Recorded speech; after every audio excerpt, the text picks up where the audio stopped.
Yo, what's going on, guys? Welcome back to the channel. In today's video, we return to the Pride arc. So it's been a minute since I checked out the Pride tier list, and I checked it out today, and this is a good start.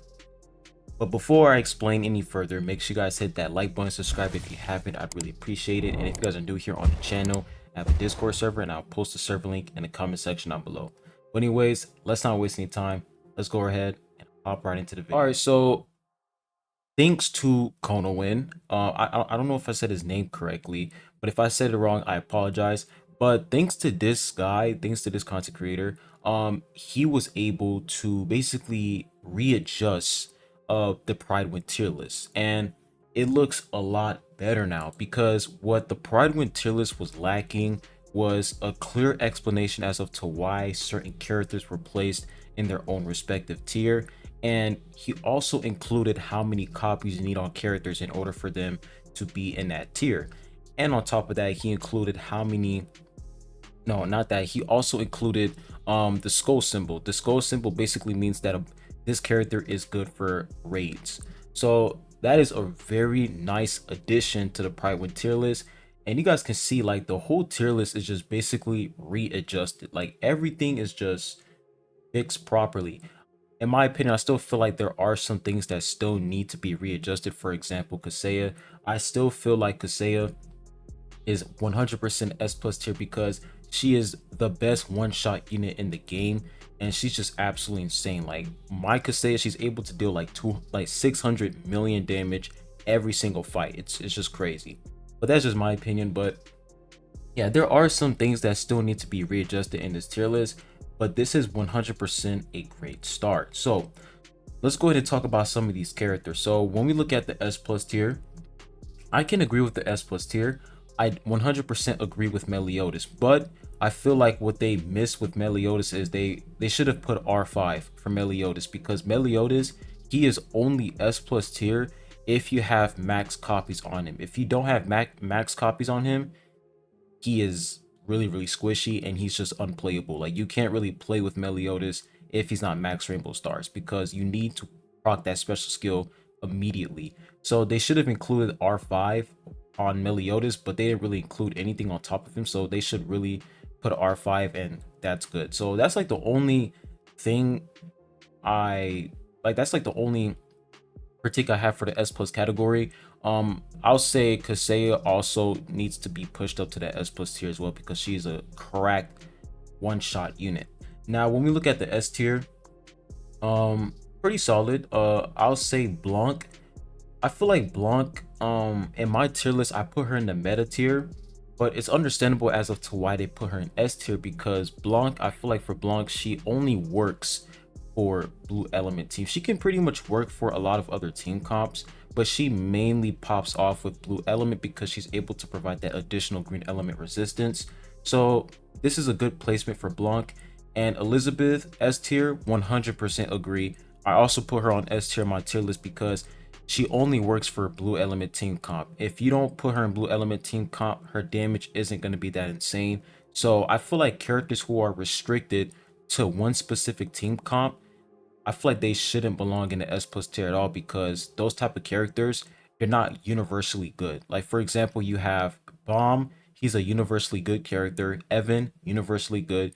Iwa, she's also universally good as well. Joaquin, like, all of these units in the S plus tier, they are universally good. So that's like the main reason why they belong in the S plus tier list. So they did a great job with that. The same thing applies to Kaseya though, because Kaseya, she isn't really a universal unit, but she excels at what she does when it comes to one shot, and like, she absolutely excels. So I feel like Kaseya is like the only exception, because she just one shots easily.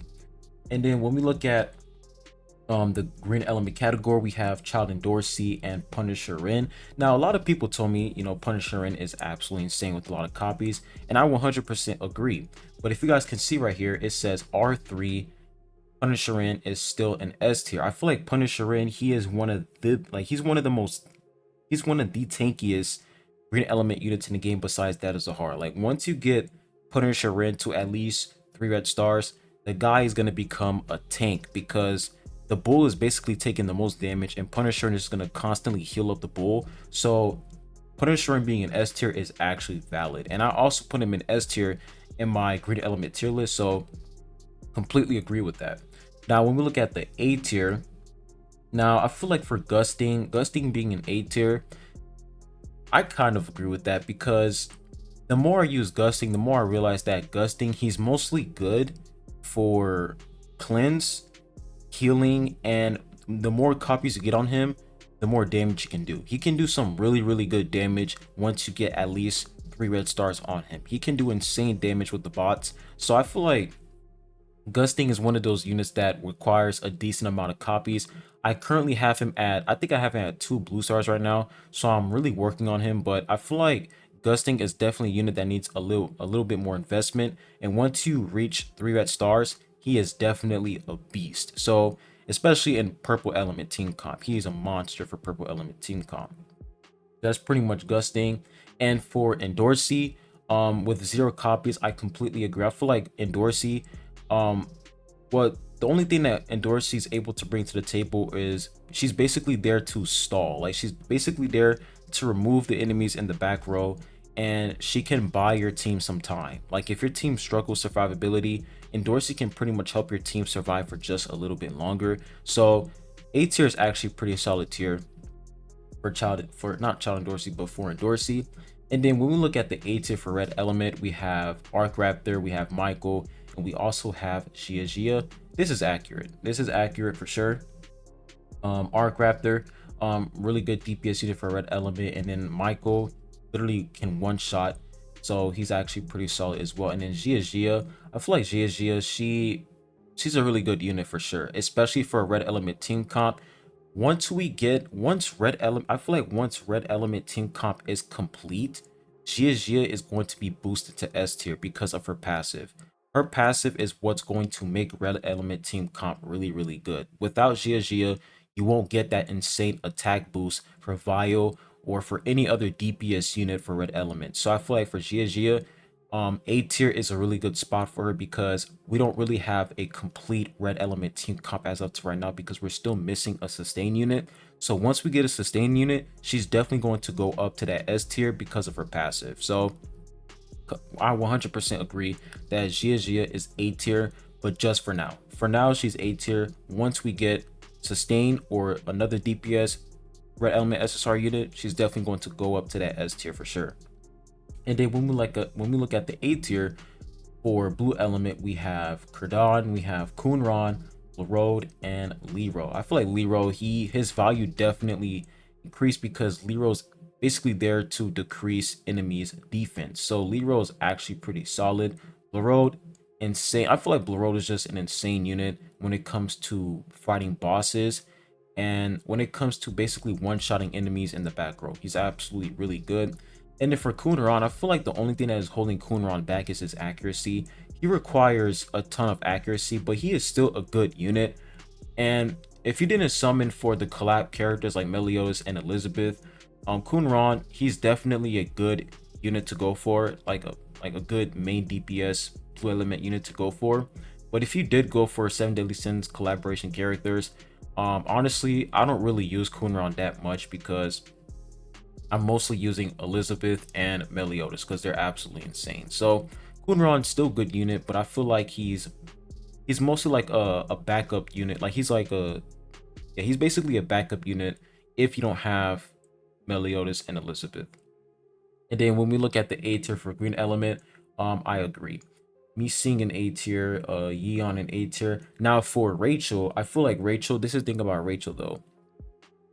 A lot of people would say that Rachel, her damage in PvE is it's not that insane, and I understand that for sure.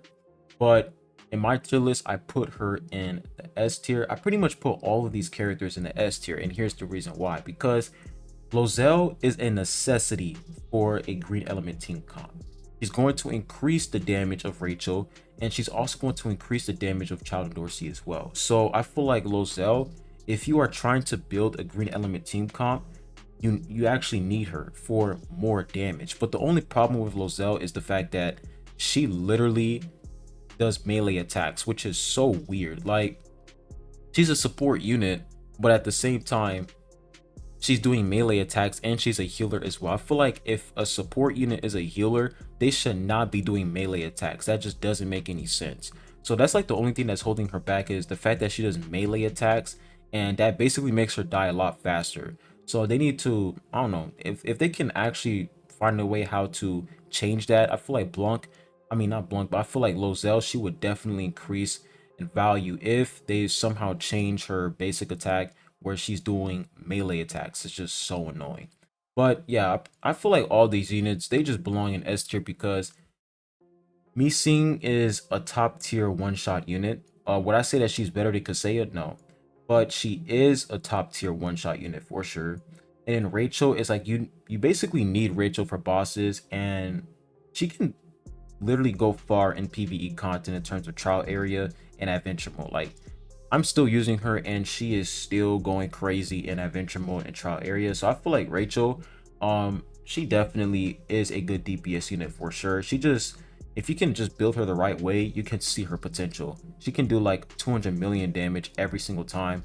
It's insane. So I definitely feel like they all should be boosted up to that S tier because Yeon, I feel like Yeon and Rachel, whatever tier Rachel is in, Yeon has to be in the same tier as her because Yeon is able to proc that green element resistant shred on the enemy way more than Rachel, which allows Rachel to do a lot of damage. So but the fact that they're all in A tier, I mean I can agree to that as well, but in my tier list I put them in S tier. Now when we look at the B tier category, I 100% agree with the yellow element tier. Wingman, Vespa, and Data Uric Masno. I feel like for Wingman, he's just unnecessary. Like if you're still trying to use him, he's a good unit, but the only issue is that there's no reason to invest in him when you have Compressed Rack and Yiwa. Like these two characters, they're enough. Like you don't even have to invest in any other yellow element DPS unit because Compressed Rack can pretty much one shot, and then Yiwa just does insane damage. So Wangman, I just feel like he basically got power crept and there's just no reason to use him, but he is still a good unit overall. He's basically like he's basically a backup. Like if you don't have Compressed Rack or Iwa and you have your Wingman maxed out, he is a good replacement for these two. But I would still recommend you guys to go for Compressed Rack and Iwa because they're like the top yellow element DPS units in the game. And then for Vespa, Vespa is only, I'll say that Vespa, she's only good against Alliance Expedition of White Steel Eel. That's the only time I use Vespa. But she is a good stall tank in adventure mode. Like if you're trying to, buy your team some time and trying to, make them survive for a little bit longer and give them some time so that they can pop off their special skill, Vespa can be a good stall tank and buy your team time. But other than that, she won't really provide a lot of value to your team overall, except for Alliance Expedition. I feel like for Alliance Expedition, she is insane because she slows down White Steel Ill to the point where he can't even move. So Vespa, I feel like she's mostly good against Alliance Expedition, boss, White Steel Ill, and that's basically it. And then for Data Uric Mazino, he, out of all the SSR Plus units in the game, he is one of the top SSR Plus units that requires the most copies. And I feel like that's what makes him very, very mid because he requires so many copies and his survivability isn't even that good. And his damage is, he's more of like a damage dealing unit rather than a tank unit, which is weird. So I feel like they definitely fumbled on Uric Mazno, that Uric Mazno, but he's not a bad unit. Like he's not terrible. It's just that he requires too many copies. That's literally all there is to it. And then when we look at the purple element tier, we look at B tier, we have Narae and we also have Ten. Now Ten, I'm not gonna lie, I never use this character. So it's actually interesting to see an SR character in the B tier. That's actually interesting. And then Narae, I can agree with that. Narae, she is really good at the early phase of the game, but she is not really worth it once you reach the late game because you already have other support units who can do way more than her, like Bomb. They just basically do more than Narae. And then when we look at red element tier, Hwaryun, Ron May, Yellowy, Apple. Now, you guys remember I said that Hwaryun, she belonged in that S tier. Not gonna lie, now that I'm using her more and more and more in the end game, I can 100% agree that Hwaryun, she's not really that crazy at the end game. I can 100% see it at this point, because when I said that she belonged in S tier, I was in that mid game, and that's when Hwoarang was still insane. But once I reached the end game, she always gets one tapped, or she just does no damage. And I feel like what she's mostly good for is the additional attack, the additional crit, and the additional swiftness, and that is literally it. Because she was like at the beginning phase of the game, she was a main DPS unit for Red Element. She was insane. Like she would one shot with her special skill. But now that we're in the end game, she's more of a support unit now. So I feel like that's the main reason why she got lower down in the tier list, because her damage isn't that insane anymore, and she's just mostly there for support, and that is literally it.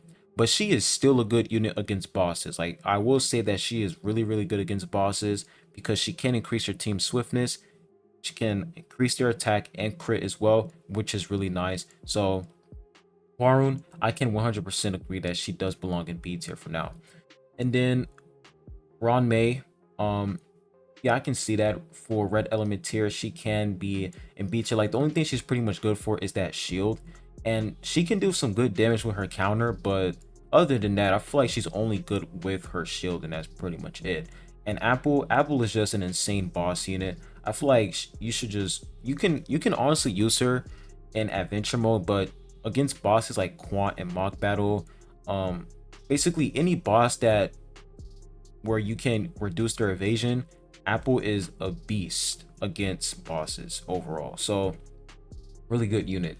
And then for Blue Element, I agree with these characters. Yeah, they definitely belong in that B tier for sure. And then for Green Element, we have Lorray, and we also have Chung Chung.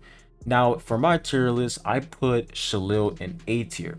Now I feel like the way this tier list is organized is completely different from mine, because they have S plus tier, and in my tier list I have meta and then S tier. So I feel like the S plus tier is definitely the meta category, and then I have like the useless category. So the way that my tier list is organized is a lot different. So that's why like the placement is way different.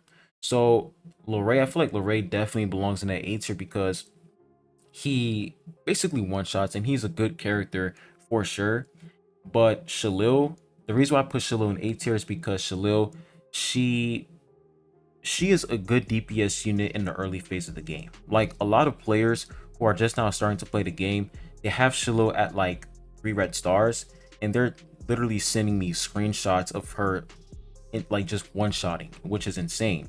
So she is definitely good early phase of the game, but once you reach the end game, she will only survive for 10 seconds max. Like she will survive for 10 seconds and she's gonna get instantly one-shotted. So I feel like Shalil, she's only good for one thing, which is damage, and that is it. And what's even worse is the fact that she only works for one specific team comp. So it kind of sucks how she only works for Green Element because of her passive, and then on top of that, she's extremely squishy. So the only reason why I will put her in that A tier is because she's actually a beast in the early phase of the game. But if she wasn't a beast in the early phase of the game, I would literally put her in B tier for sure. But yeah, those are pretty much all the units for B tier. And then C tier, completely agree with Hats.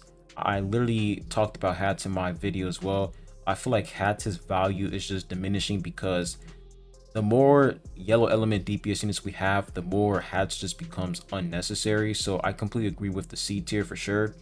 Verdi, yep, agree. She is only good against bosses, not really good story and PvP wise. And then Novik being in C tier, I agree as well. He's mostly good against bosses.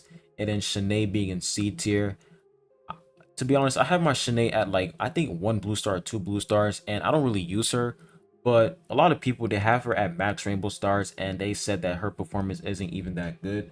So I can actually understand why they would put her in C tier as well. So these are pretty much all characters in their own respective tier, and yeah, I'm gonna have to agree with most of them. There are some characters that should be readjusted, but they're constantly updating this tier list, and this is a great start. This is a really good start. So credit to this guy, Konowin, credit to him. He did a good job, man, because I'm not gonna lie, the Pride tier list before this guy came in and helped Pride with the Tower of God New World tier list, the Pride tier list was just insane. Like it was just crazy. Like I don't really know who was organizing it, and that's like what like one of the main reasons why I had to go make my own tier list, because I just didn't want to use Pride1's tier list at that point. But the fact that everything is starting to look a lot better now, I'm definitely gonna start using Pride1's tier list as an additional source, because it's looking a lot better now. And the main thing that makes it good is the fact that they included an explanation for each character. As you guys can see, they literally have an explanation as of to why a character belongs in a certain tier. And that is actually really good, because that basically tells us, hey, this is the reason why this character is S plus tier, and this is the reason why this character is D tier. They include a reason.